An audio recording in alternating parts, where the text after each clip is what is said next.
Welcome back, Bottle Killers. This is part 2 of our M&S extravaganza on Bottle Kill TV. Go on, I know you want to go do the sax. Done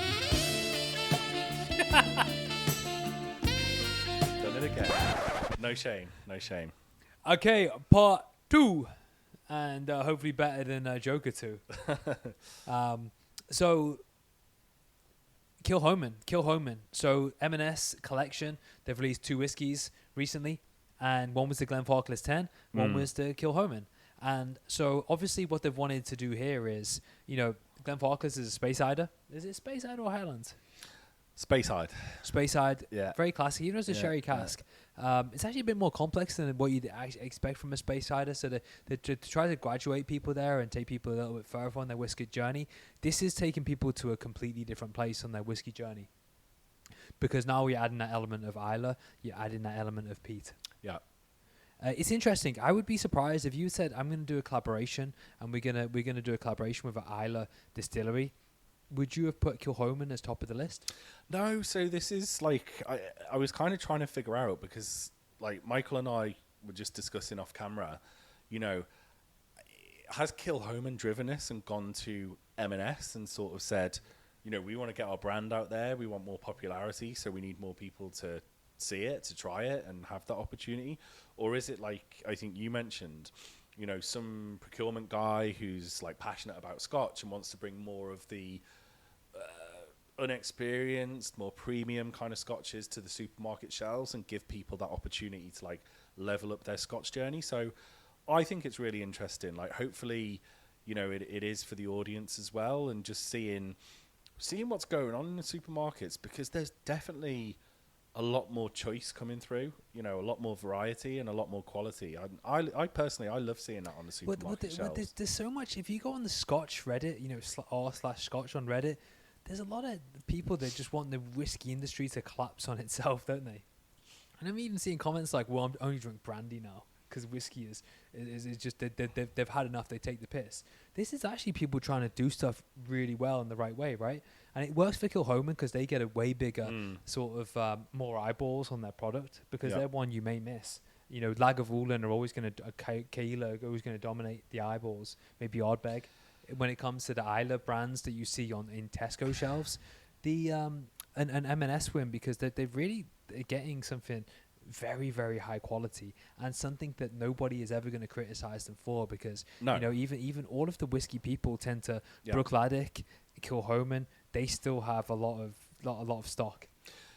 100%. Like, they've never had a bump. Ardbeg have got like the committee releases. Lagavulin have got the quality thing. Lefroy have kind of got the 40% colouring added to their whiskey, which has kind of cheesed a few people off. These haven't. These got a clean slate. They're still on their up. Yeah, and Kilchoman I still think of as a young distillery. I know they've released a 16-year-old now, but they kind of they didn't come on my radar in the early days. Like, there was no inaugural release and like the Ardnahoe kind of stuff that when you see a new distillery now, you're like, oh, we already kind of know it's happening.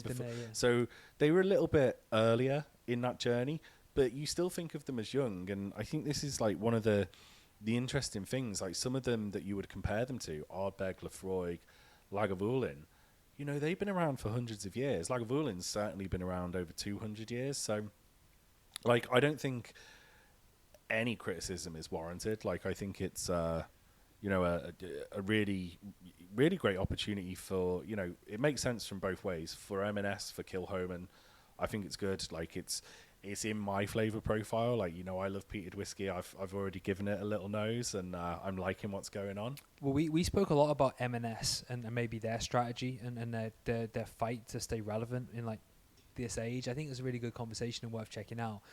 This one is a bit more about Kilchoman, and Kilchoman I put 8 out of 9 in my Islay rankings, and you put them 7, I believe. And my phrase was for Kilchoman, it was like, Kilchoman, I hardly knew thee.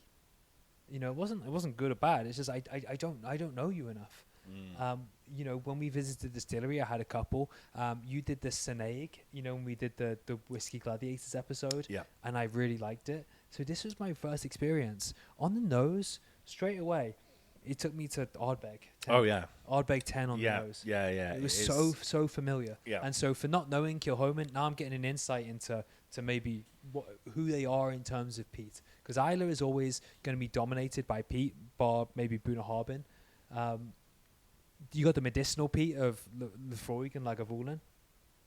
This now we're getting that more Ardbeg fiery peat, aren't we? Lovely bit of licorice coming through on the nose as well. But yeah, like you're Monsters of smoke. Absolutely right. Like it is more akin to an Ardbeg 10 kind of style. That tarred ropes, like it's the salty coastal kind of briny peat that we like to, we love that. We love talking about that, and it very much is. Actually, one thing that I was going to say.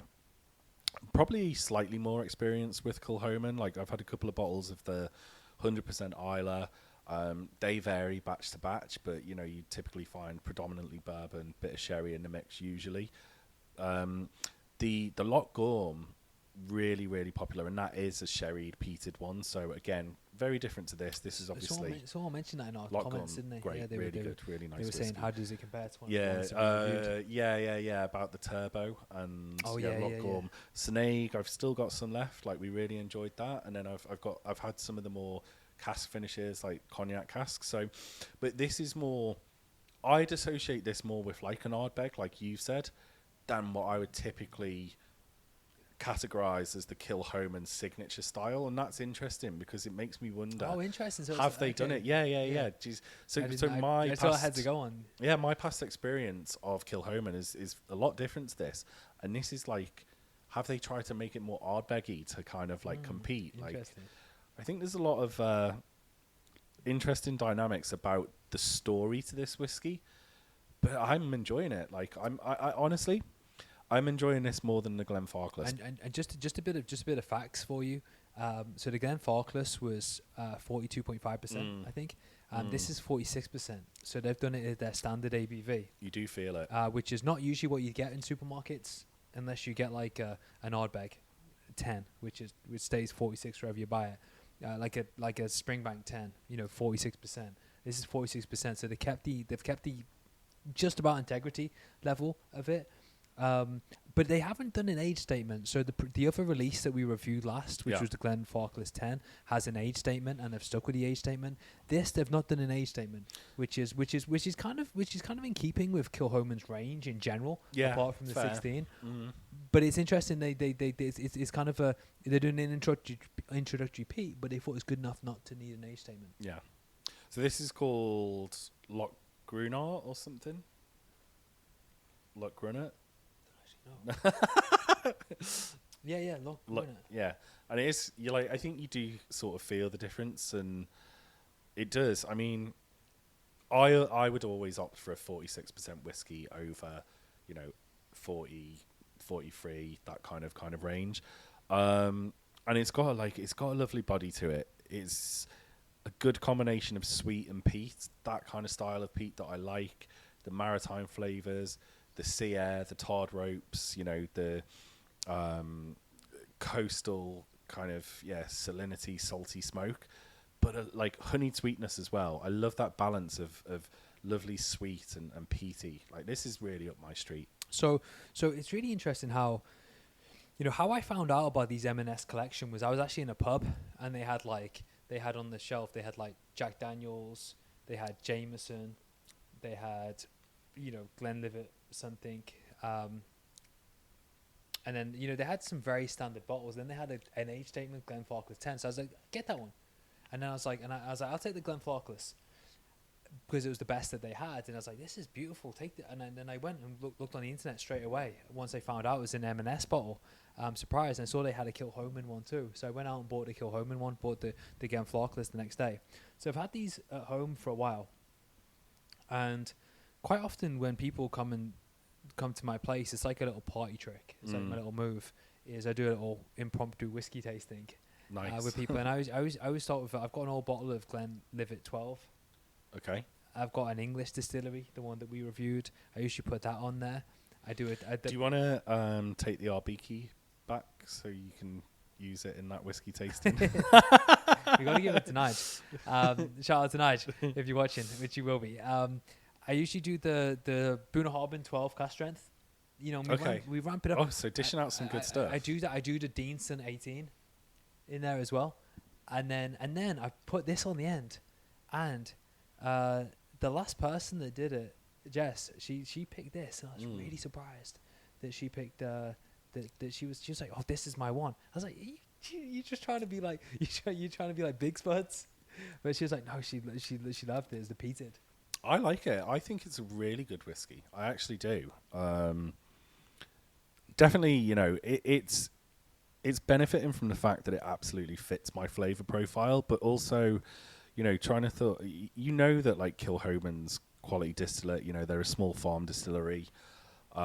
They do things the right way, like we like to talk about, and like I don't see why they would have done anything different. Like they obviously haven't, because if you wanted to, maybe they would have watered it down, but they've gone with 46%.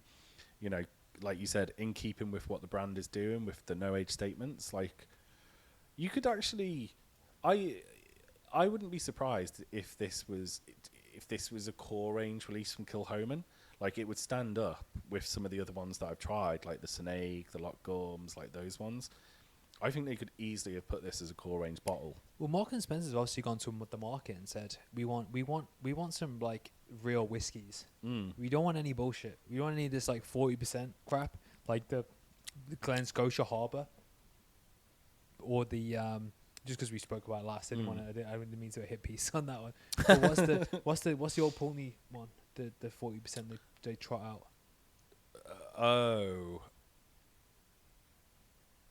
Hood it? Is it, or is it a different one? I can't remember. Symbolic side out. I don't know. I've got it downstairs, but I know the one that you mean. They trot out these like the and then they kind of give whiskey give whiskey a bad name. This is what people get annoyed about. This seems to be the we're gonna make people, the consumer, think this is what they want, and we're gonna price it and just do it high volume. This isn't giving that high volume vibe, even though it's in a supermarket and they got to supply all those M&S's. This is giving it like, we care about our whiskey still. Interestingly enough, on the flavor profile, I might have got this totally wrong, but when you smell it, you get all of the smoke of the Ardbeg 10. As you taste it, are you getting a bit more of the medicinal peat on the actual finish though? No, I don't think so. Do you know that what I get is I'm finding like a really nice anise kind of licoricey notes. I don't find it, you know, the nice spices. Like, do you remember those old Fireball kind of sweets? Not the whiskey, not the Allen whiskey. Bad experiences with Fireball. Said we wouldn't talk about a ban. Oh yeah. Why do I keep bringing it up? It's not intentional at all. Maybe it is. But yeah, they had these like little like cinnamony Fireball sweets, and like so like the whiskey. Kind of like the whiskey. We're not supposed to talk about it, but no, I really like this one. I do. I'm a big fan. I'd call it a buy. I'm definitely getting the TCP notes, the more medicinal peat off it as well. So yeah, I think this is beautiful. This is fantastic. All I can say is. M&S, I'm proud of you. Yeah, I was going to say, well done. Whoever's idea this was to do this, you're elevating yourself above the competition. You know, people. I don't know if people do like a main shop in M&S. I think people go to pick certain things because they do bits. They do bits, right? But you know, you've got Aldi and Lidl kicking your ass when it comes to the supermarkets, right? Or Tesco, and so you've got not for whiskey though, because like you know, I'm sorry, you've got to do something different. Well. No, I'm not like honestly like so. I am going to cut in here because there's a lot of awards out there and, you know, accolades, and like Lidl and Aldi have been recognized for what they've done in like spirits, wine especially. You know, like they say, oh, you'll get great bottle of wine at Aldi at Lidl for, you know, 66% of the price.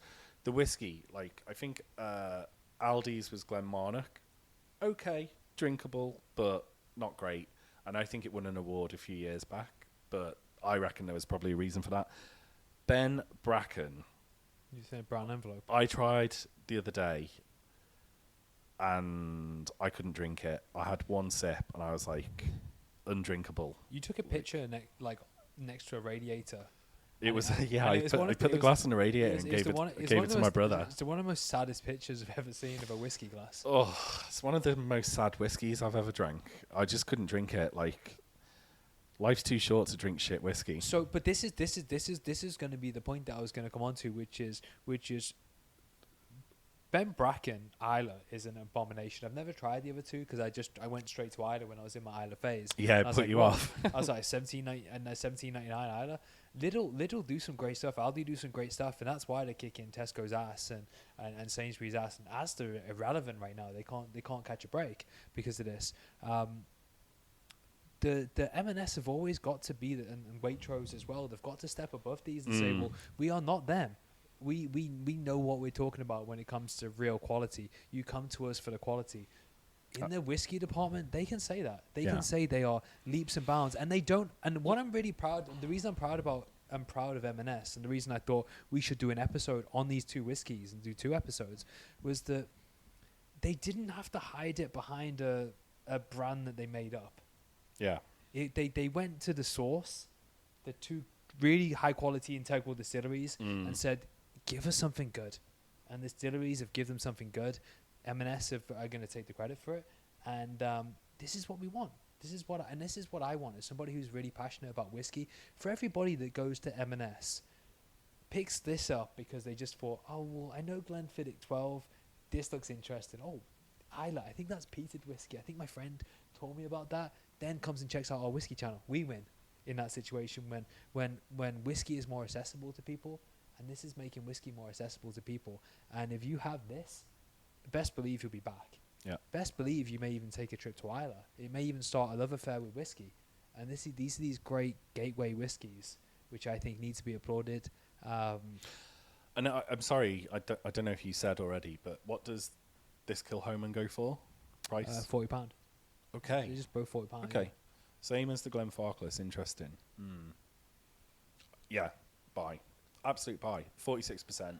£40. As I say, my personal opinion, I think they could put this in their core range without the M&S collaboration. Like, don't get me wrong, I'm glad that they did this with M&S. It's distribution. But this for me would would be not out of place in Kilchoman's core range.